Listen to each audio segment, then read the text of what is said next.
In this video, we are going to learn about how to create a new publication in Substack.com.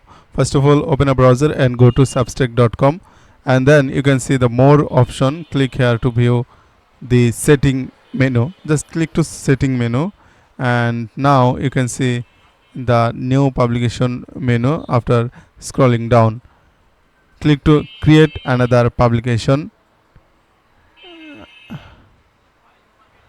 Now write a name of your publication, like I want to write for click to solve.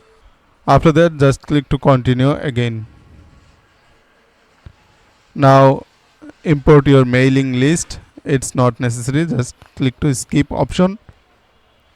You can also write some information like email, Gmail, Yahoo Mail, etc. I want to skip this again, and now again you can select some choices like technology, business, sports, as you wish. You can also skip this one also, and click to done.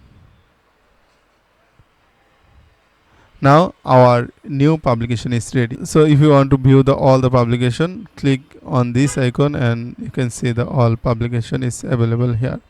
And that's it. You can create a new publication using this method. I hope this video will help you to understand. If you like this video, don't forget to like, comment, share and subscribe. See you in the next video. Bye.